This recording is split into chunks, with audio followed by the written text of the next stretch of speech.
episode. Did y'all miss me or no? So, the ironic reason why I had to take some time off from recording is the exact thing we're going to be talking about today.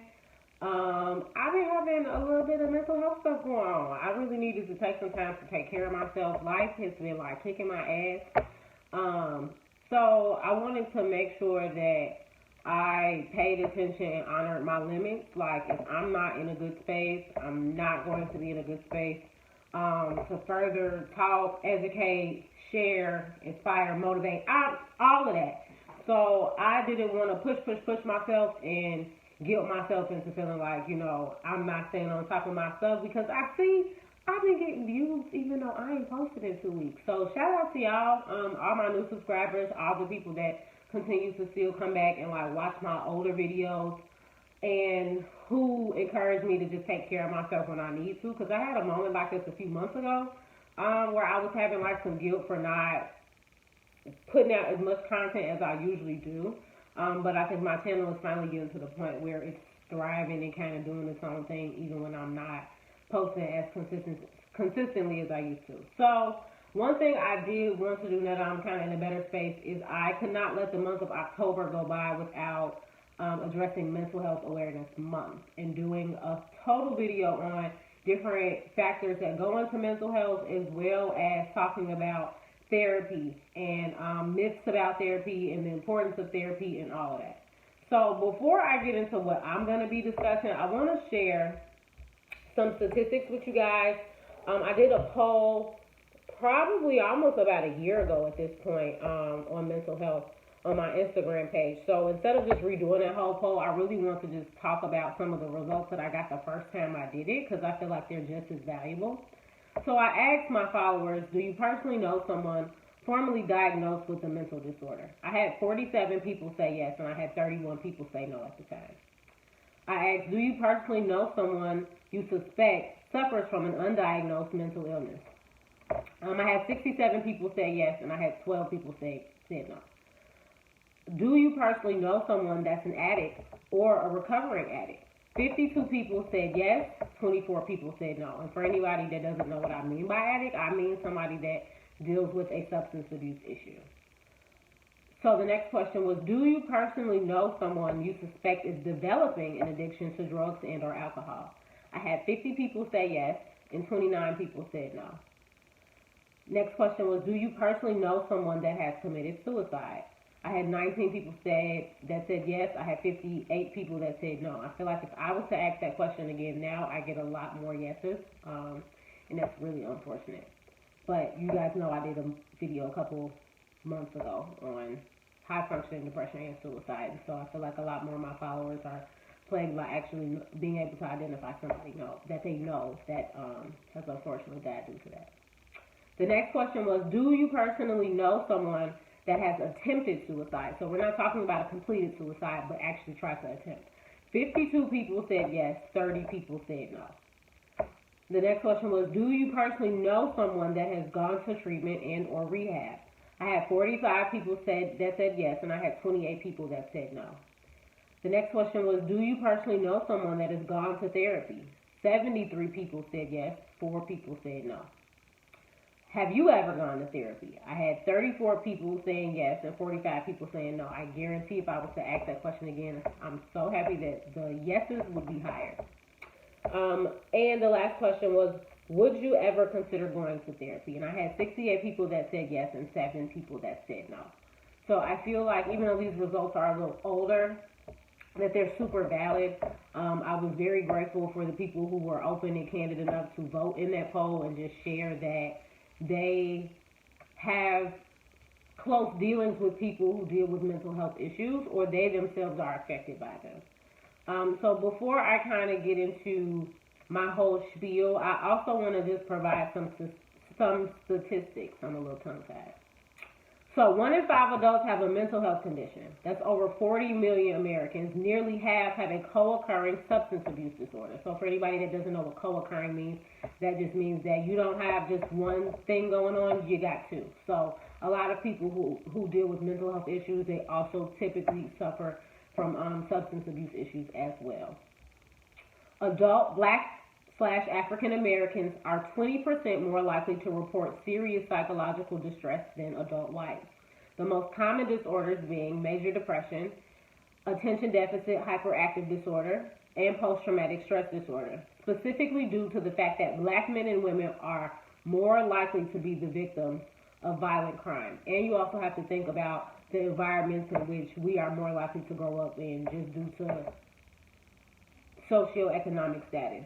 People see a lot of messed up things, and that affects their mental health. A lot of us are traumatized from the things that we see, but because we normalize it, we don't realize how impactful that it actually is to our psyche and our mental health. Adult African Americans are more likely to have feelings of sadness, hopelessness, and worthlessness than are adult whites. Adult African Americans living below poverty are 3 times more likely to report serious psychological distress than those living above poverty. Compared with whites with the same symptoms, African Americans are more frequently diagnosed with schizophrenia and less frequently diagnosed with mood disorders. African Americans also have a higher rate of being misdiagnosed. Differences in how African Americans express symptoms of emotional distress may contribute to misdiagnosis. It does contribute to misdiagnosis. Our symptoms look a lot different than our white counterparts. So unfortunately, because the mental health professional field is it doesn't have a lot of people of color. We're showing up more and more because we know how important it is for us to be able to treat our people. However, it wasn't always like that. So a lot of, unfortunately, a big part of the reason why stigmatization of mental health and mental illnesses exists within the black community is because over time we've gotten misdiagnosed, and it's resulted in us getting worse versus getting better. In 2015, 21 million Americans aged 12 and older had a substance abuse problem. 1 in 12 Americans needed some form of substance abuse treatment, but only about 11% of these people actually received treatment. The estimated number of adults with serious suicidal thoughts equals 9.6 million individuals. Each year, 44,965 Americans die by suicide. In 2016, approximately 1.3 million adults 18 years or older have made at least one suicide attempt. 56% of American adults with a mental illness do not receive treatment. Only 1 in 3 African Americans who need mental health care actually receive it. Compared with whites, African Americans are less likely to receive guideline consistent care, less frequently included in research, and more likely to use emergency room or primary care rather than mental health specialists or therapists. Overall, 4 in 10 American adults, that's about 42%, have seen a therapist at some point in their lives. Another third, 36%, says they're at least open to it, and although almost 1 in 4, 23%, says they would never see a counselor. 1/5 of millennials, that's 21%, and 16% of Gen X are currently engaged in therapy. Millennials are the generation most likely to begin counseling as treatment for mental illness, with more than 34% reporting this as an previous factor for their therapy. Only about 1/4 of African Americans seek mental health care compared to the 40% of whites.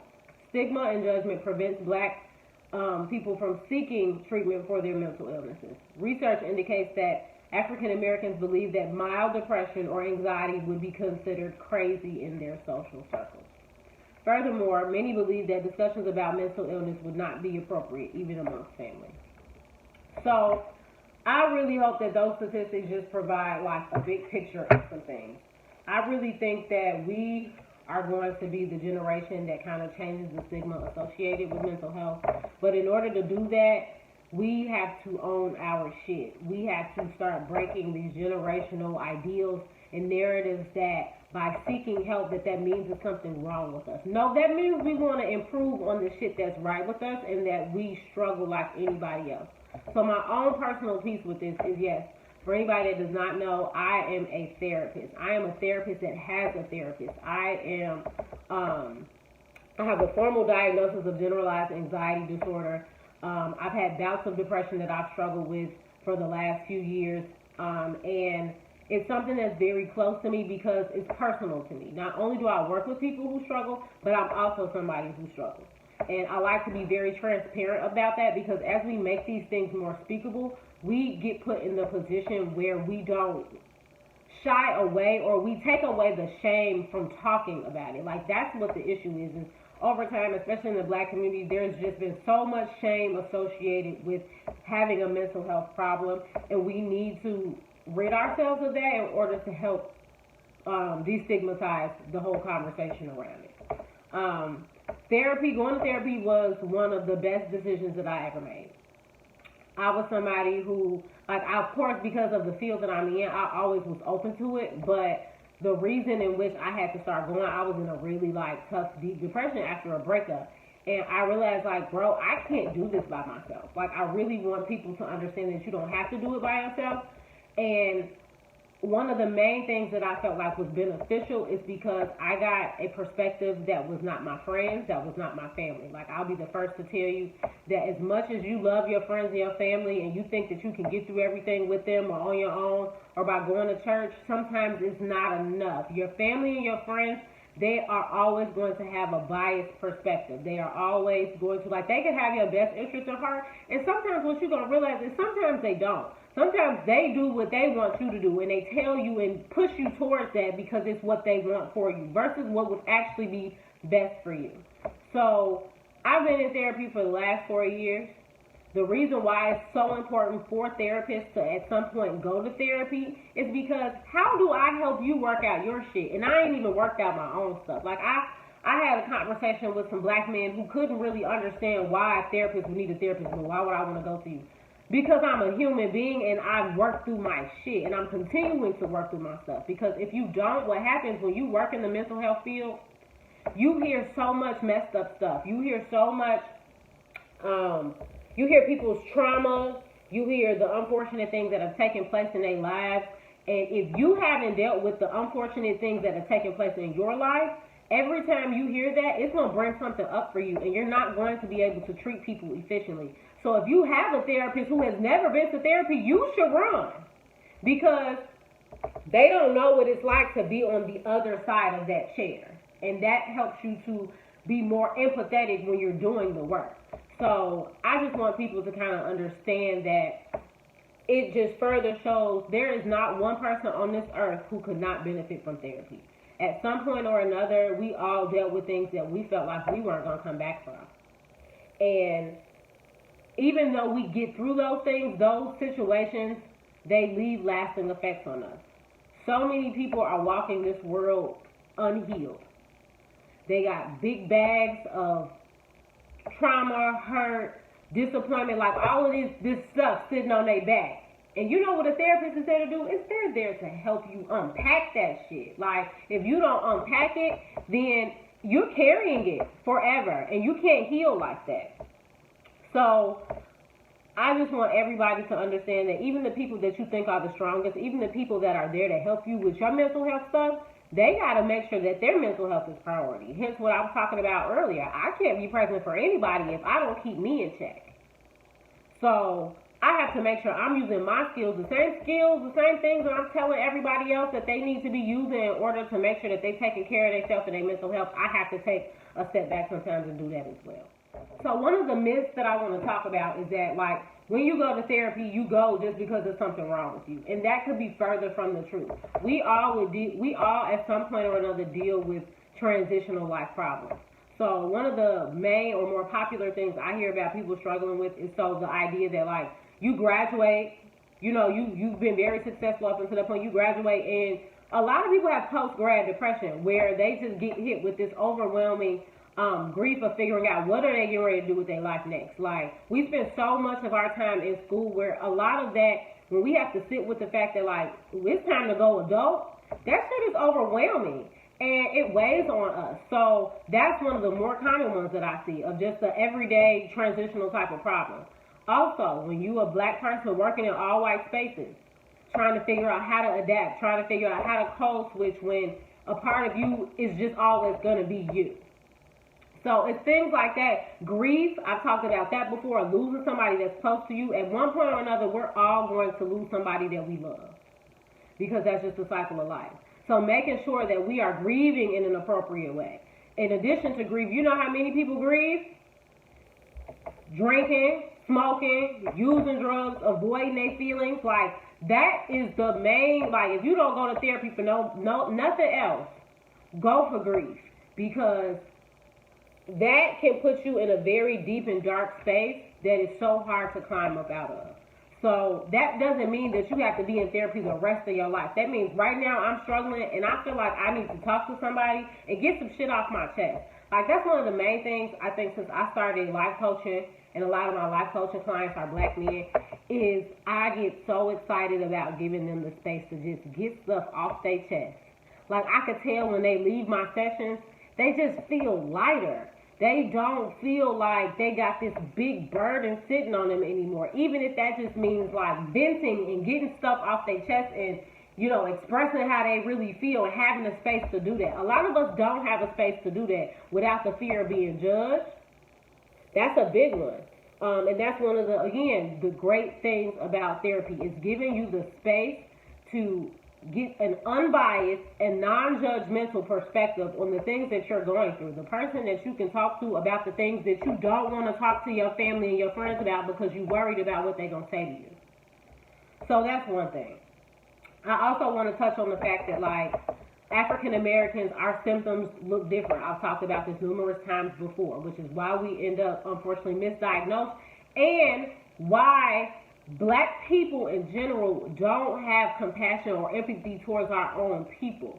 One of your closest family members or friends could be struggling from depression, but because it doesn't look like how you think depression typically looks, you're going to bypass it. Again, this whole thing with black women, we not allowed to be irritable. We have an attitude. Like, when we're depressed, it comes out. It's the same thing with black men. Anger issues, things like that characterize our depression. But people see that and they judge it. And again, black people judge it too. Like, why she always got an attitude? Why she always feel like this? You don't realize what that person is up against, and that's how their symptoms are manifesting. So that's another thing. I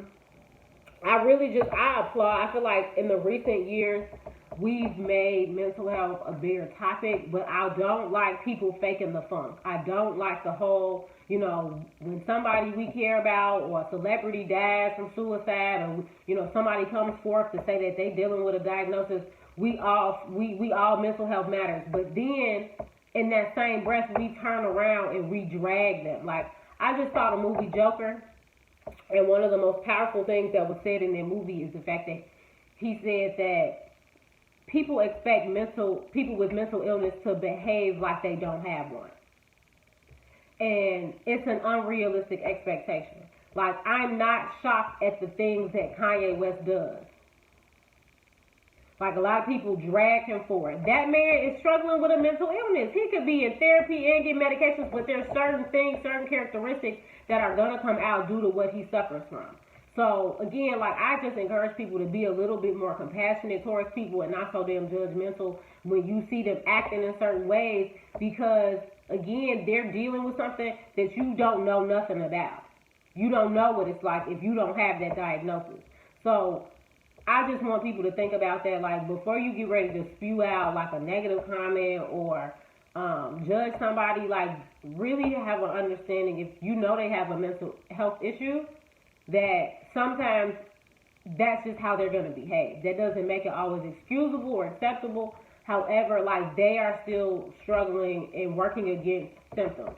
Something I want people to realize is, like, mental health is physiological. Substance abuse, having an addiction, is physiological. It's not something that people are making up in their head. If you believe that, I feel sorry for you. Sorry to this man, because essentially what you need to, like what a lot of people don't know is, like, when you have disorders, now personality disorders are a little different, but when you have, like, depression, anxiety, mood disorders, there's usually a chemical imbalance in your brain. The neurotransmitters, serotonin, dopamine, the neurotransmitters and the chemicals that give us happiness, these people are lacking them. Their brains aren't emitting as much as they should. So that's why they suffer with trying to create this balance in how they act, and they can't. So again, that leads me to medications. I know a lot of people who that's one of the things that they worry about if they go to therapy. Oh, somebody's gonna put me on some medications. Nobody can put you on anything. They may advise it, and we want to destigmatize taking medications because sometimes we just need a little help. Like I put it to people, especially my clients who really suffer from like feeling embarrassed and shameful of it. If you knew somebody that had cancer or a chronic illness, diabetes, and they told you, yeah, I ain't taking my insulin. I ain't taking the medications that's going to help my blood cells. You would look at them like, what's wrong with you? You need to go and take your meds. Take your medicine. You need to that's going to help you feel better. But with mental illness, because we can't see it, we want to sit here and say that it's not, it's not the same thing. It's the same exact thing.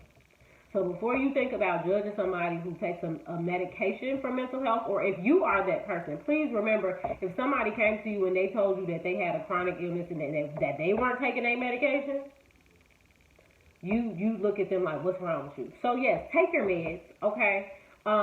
It's nobody's business but your own. And for y'all who judge people, it ain't your business. Like, you could try all you want to manage your symptoms, which is why a lot of times a medication alone with a mental health issue isn't going to fix the problem. You need a combination of going to therapy on a consistent basis and medication sometimes, and then you really see growth. Because now you got the brain part, the brain component that's getting what it needs to, and then you're learning the skills to deal with the things that you struggle with. One of the main things that I think is really important, so I'm going to go back to the substance abuse issue, the addiction issue, is with our generation, and I'm talking to millennials, even, generations after millennials, is like, we in this turn-up era. Everybody lit. Please check on your friends or pay attention to your friends that you feel like are using to run from their problems, avoid their problems, or to suppress their problems, or to just not feel. Like, that's one of the things I don't think people realize is like, at one point or another, when you're a teenager, when you're an adolescent, and you start experimenting with different drugs and alcohol and things like that, you're doing it because it's fun, right? You're doing it because it's social. You're doing it because everybody else is doing it. Y'all turning up. It's lit. But then when real life problems start to hit your ass, then you start using it as a coping mechanism. Then you don't know how to sit with your feelings. Then you don't know how to express yourself or deal with the things or cope. Like, this comes down to is coping skills. Like, you don't learn how to do that. So you run to the bottle, you run to your weed, you run to your Xanax, like whatever it is that you feel like has become your drug of choice. Like, it really is a sad picture to see, because what we don't realize is a lot of these people, especially like with, I think I'm not even just going to say alcohol, with drugs in general, there's a healthy social level, and then there's an excessive level, right? Where you losing opportunities because you drinking or you smoking too much. You can't even stop smoking to pass a drug test that's going to get you money, right? You jeopardizing your money behind some drugs. You jeopardizing your money behind some alcohol, showing up to work hungover, calling off because you hungover, shit like that. So when you start to see your friends doing stuff like that, that indicates a problem. So you need to have the hard conversations. I know sometimes people don't want to listen. They're going to do what they want to do. But don't sit here and turn a blind eye. Don't do it. Like, stop enabling the behavior. You know your friend got a problem with alcohol, invite them to go do shit that don't involve alcohol. If they want to drink with you, say, nah, we ain't drinking today. We just going to enjoy it. Like, that's one thing I want y'all to realize is we can have fun and remove the substances out the picture. And if you can't have fun with somebody, or you can't vibe with somebody or connect with somebody without that in the picture, that's a big problem. It says a lot more about the status of that relationship when you remove the substances from it. So I've worked with so many older individuals. I'm talking people in their late 30s, 40s, 50s, 60s, who have been struggling with an addiction for the last 10, 20, 30 years. And when I ask them when it started, it always starts when they were teenagers and in their early 20s and they mid to late 20s. That's when it becomes a problem. So that's just something else for people to think about. I've said this before. Weed and alcohol, when you think you sad and it's going to make you feel better, it's a depressant. It's going to make you feel worse over time. So ask yourself, like, if you get upset and you go have a drink or you go smoke, a couple hours later, do you feel better? Like, do you have to get blackout drunk to forget your problem? If you do, you got a problem. Come see me. Because it's going to get worse, way worse, before you allow it to get better. I feel like we really need to be understanding of the fact that mental health issues and substance abuse, it don't discriminate. Like, you've seen people in all different types of socioeconomic statuses, people that come from all walks of life, of all different races, of all age, be affected by these two things. So don't ever sit up here and think that can never be me, because it can be you. It can be somebody close to you. When you, again, watching your comments, the things that you say about people, or the way you judge people about doing certain things, like, you don't know who's in your circle that you speaking to about that. Like, them statistics, 1 in 5. If you got 5 friends, one of y'all is struggling. Okay. So I just want people to just have a better understanding that you can help somebody by just letting them know that it's okay to admit that they deal with stuff. So one of the last things I really want to address and go back to is like the myths about therapy. So a therapist is not there to fix you. I'm not here, when I work with clients, I tell them through the gate, I'm not here to fix you. I'm not even really here to give you advice. I operate from the therapeutic perspective that the client has all the answers. You have them. All I'm doing is giving you different perspectives to think of, and I'm joining you in your journey to find those answers. So I want people to stop thinking that you're going to go to therapy and they're going to give you the answers. No, that's not how therapy works. You are there to do the work. I'm not here to do the work for you. I'm not here to tell you what you should do. Because that's a big thing, is people think that, like, well, this is what's going on. What you think I should do? I can give you my clinical and professional opinion, but I'm not going to tell you what to do. Something else that people seem to get misconstrued about therapy is the fact that, like, it's just one big venting session. If you paying somebody to just let you vent, you kind of wasting your money. Like, I'm not here to baby you or to enable you. So one of the things that a good therapist is going to do, they're going to hold you accountable. Like, you got these, that's one thing people fail to realize is, like, okay, everybody got problems in life. What are you doing that is contributing to these problems? That's what we're going to assess, because the thing is, we can't worry about things that are out of our control. We'll only worry about our attitude, how we approach it, and the choices and the decisions that we're making. So if we continue to have the same problem, all I'm here to do is to help you build an understanding of what is the root of this. Why are you feeling, like, what's the motivation behind it? Why are you feeling the need to make these decisions that land you in certain situations? Why are you holding on to patterns and habits that you need to let go of in order to thrive and be the person that you want to be? I'm not going to sit here and be like, yeah, you right. No, we're here to do some work. I'm going to challenge you. I'm going to ask you questions that are going to be hard for you to really sit and think about, because that's where growth comes from. You don't come to therapy to remain comfortable. We're here to learn to be uncomfortable so we can reach the next level in our growth. So I just really want people to understand, like, a good therapist is going to hold you accountable. They're not going to sit here and try to do the work for you. You're going to have to take some responsibility, and they're going to do all of this with empathy and compassion. But if you're not prepared to do the work, you paying somebody to sit there and listen to you. Because I've done that. Like, had the whole hour and they just need to get stuff off their chest, which is fine. If that's what helps you feel better, that's what you feel like you need, so be it. However, I'm not here to give you advice, but I am not going to continue to let you stay stagnant. If you want to stay stagnant, we can see each other for a couple times, and then I'm going to tell you, I don't think I got much for you. I don't know what you want me to do with you, because you don't want to take the steps in order to change. So, I really want people to go into therapy having realistic expectations. Like, a lot of people don't know what to expect or how does this go?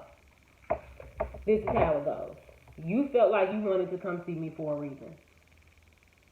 So let's talk about what that reason is. That's all therapy is. Like, I think people they get more overwhelmed with the thought of it than they need to be. Like, you're literally there to talk about whatever it is you want to talk about. I tell people all the time, especially if you're already in therapy, as things come up and because like at this point I go to therapy every 3 weeks. I don't go every week no more. So if you're going once a month, once every couple weeks, weekly, keep a note in your phone of the things that you want to bring up in therapy. That's no different than when you go to a doctor's appointment. You ain't been to the doctor in a while. You want to know what you went there to accomplish. Or else you're just wasting your hour away. Or you leave and you're like, fuck, I should have talked about X, Y, Z. So be intentional about how you want to use that space because it's yours to use. So get you a note. Write down things that you feel like you want to address, that you want to get feedback on, that you want guidance on. So that way you're just really using the time wisely and y'all not just sitting there looking and staring at each other. Because that's awkward for us too. Like, we'll do it. I learned how to sit in silence with people. Like, I'm not going to do more work than you going to do. However, we could both be spending our time a little better if you're not going to come here and like really talk about what it is that you want to talk about. So you really just want to think about when it comes to therapy, like, the things that you struggle with over time, the things that you've ran from that you're avoiding. Because the one thing is, you can't heal in parts. You got to heal holistically. So if you think, okay, I'm dealing with some mental health stuff, I'm going to deal with that, but I'm not going to touch on the fact that I abuse substances, the fact that, and that's the thing, like, again, socially one thing, but I want to work on the fact that I deal with some depression, but I don't want to talk about the fact that I'm drinking a pint of Hennessy a day. You think that's not going to come up? It's going to come up. And you can't treat one part of that without treating the other part of that. As one thing is, like, a lot of our problems are intertwined. So before you go to therapy, be prepared that you're going to have to lay it all out. Don't go in there being dishonest, because what's the point? Like, don't waste your time. Don't waste that counselor's time. Like, it takes a while to build rapport, so it's not like you come in there the first session and you spilling all your guts. But you want to definitely be conscious of, like, what are some things that I know I don't want to tell nobody else? That's what that therapist is there for. To give you that space, that safe space, so that you feel like you can do that. So I know some people that have tried therapy and they like, I didn't like it. So one thing you want to remember is finding the right therapist is very important. You don't want to get discouraged because you go see somebody and y'all just don't mesh. Like, pay attention to that. Give it 2 sessions, maybe 3 sessions. And if you just feel like there's no rapport building, or you feel like that person isn't going to understand you, then go and try to find somebody else. That's one of the main things. Like, I think black people are really quick to shy away from seeing, like, white counselors, which I really understand. But I really know some culturally competent, great therapists that are Caucasian. And those are the only ones I would recommend. Other than that, I'm definitely going to encourage you to go see a black professional. Because we just get it. We just understand each other more. And sometimes even age plays a role in that. I pride myself on being in this career and being young in it, because I really went over with the adolescent crowd, the younger crowd. And I've grown to that place where I really help older individuals. A lot of the women I work with on a day-to-day basis are adult women, and most of them are Caucasian. And I be teaching them stuff that they don't know, that they didn't realize that they didn't know. I do groups on codependency, on relationship dynamics, coping skills, self-care, all these different realms, mood disorders. Like, I've even done, Christian-based therapy before. So I've been able to see how, like, we get through life and we struggle for so long before we realize we need help. Please start intervening in your healing today. Stop putting it off. Start today. Start deciding, I feel like I need more. And that's okay to need more. It's okay to feel like, again, transitional phases. I'm going through something right now. You ain't going to be going through it forever, so that don't mean you need to stay in therapy forever. That just means right now you need some help. And it's better help than your family and your friends don't give you. I'm telling you, I can't keep emphasizing that enough. Like, they are biased. That's why, like, my family and friends, they be like, can you be my therapist? No, I can't see nobody that I know.